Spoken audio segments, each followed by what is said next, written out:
নমস্কার, দীপাস কুক হাউসের আরো একটি নতুন পর্বে আপনাদের স্বাগত। আজ আমি আপনাদের জন্য একটি ননভেজ রেসিপি নিয়ে এসেছি, এগ কষা। ভিডিওটি শেষ পর্যন্ত দেখবেন। কেমন লাগলো কমেন্টে জানাবেন, ভালো লাগলে একটি লাইক দেবেন। আর এখনো যারা আমার চ্যানেলটি সাবস্ক্রাইব করেননি তারা সাবস্ক্রাইব করতে ভুলবেন না। ডিম কষা করার জন্য আমি ডিমগুলো সেদ্ধ করে ছাড়িয়ে রেখেছি আর কয়েক টুকরো আলু সেদ্ধ করে ছাড়িয়ে রেখেছি। এবার কড়াইতে দিয়েছি 2 চামচ তেল, এতে দেবো অল্প হলুদ,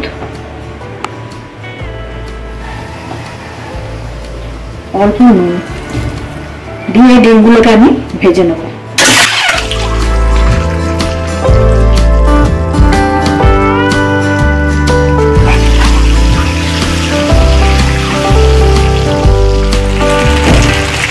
ডিমগুলো ভাজা হয়ে গেছে, আমি নামিয়ে নিচ্ছি।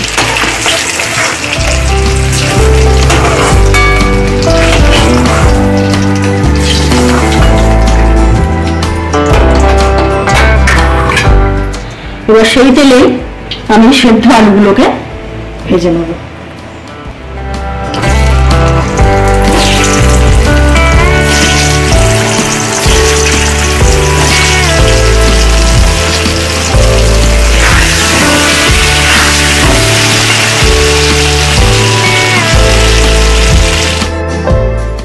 আলু সেদ্ধটা লাল করে ভেজে রেখেছি।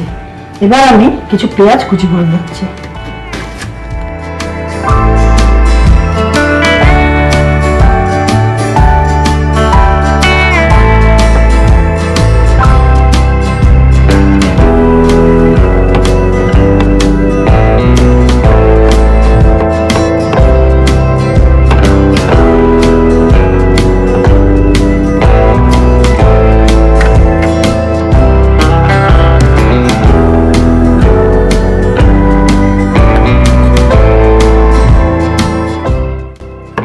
আদা কুচিয়ে নিচ্ছি।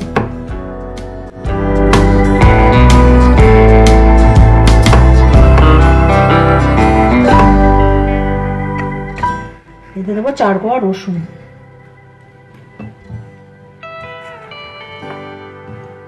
এবার আমি টমেটো কেটে নিচ্ছি।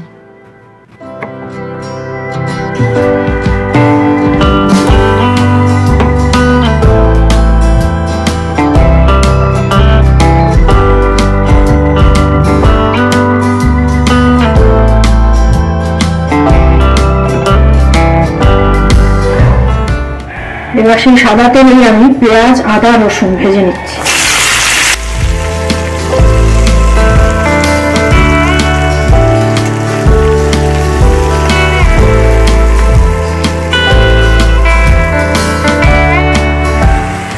পেঁয়াজ, আদা, রসুন লাল করে ভাজা হয়ে গেছে, এতে দিচ্ছি 2 কাঁচা লঙ্কা, কেটে রাখা টমেটো।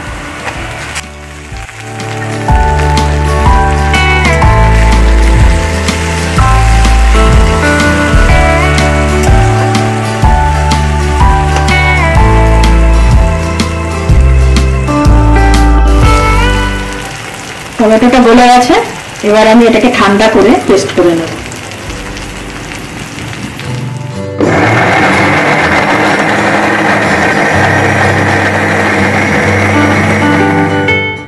মশলাটা বেটে রেখেছি। এবার কড়াইতে দিয়েছি সর্ষের তেল, এতে আমি গোটা গরম মশলা দিচ্ছি, তেজপাতা, ছোট এলাচ, বড় এলাচ, লবঙ্গ, দারচিনি আর অল্প জিরে। ফোড়নটা ভাজা হয়ে গেছে, এতে দিচ্ছি অল্প হলুদ, 1 চামচ লঙ্কার গুঁড়ো, 1 চামচ ধনের গুঁড়ো দিয়ে অল্প জল দিয়ে কষিয়ে নেব।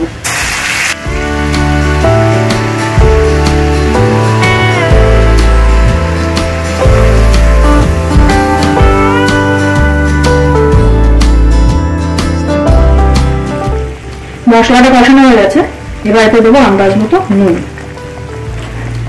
আর বেটে রাখা মশলাটা।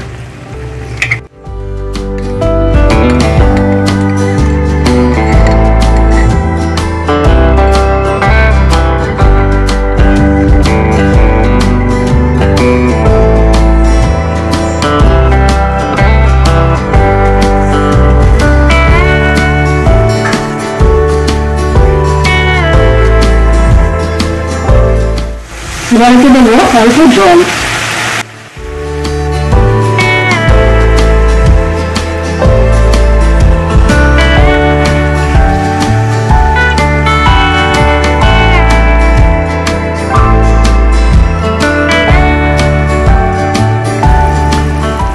গ্রেভিটা ফুটে উঠেছে, এতে দেবো ভেজে রাখা ডিম, ভেজে রাখা আলু,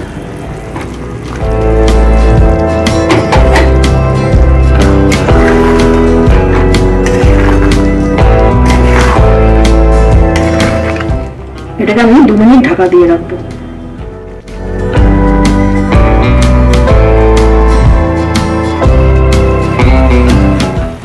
এবার এটা নেবো হোমমেড গরম মশলা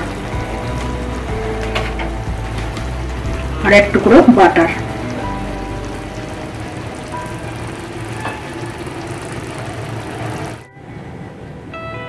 তৈরি হয়ে গেল অত্যন্ত সুস্বাদু এগ কষা। ভিডিওটি শেষ অবধি আমার সাথে থাকার জন্য ধন্যবাদ। আপনারা ভালো থাকবেন, সুস্থ থাকবেন এবং দেখতে থাকবেন দীপাস কুক হাউস।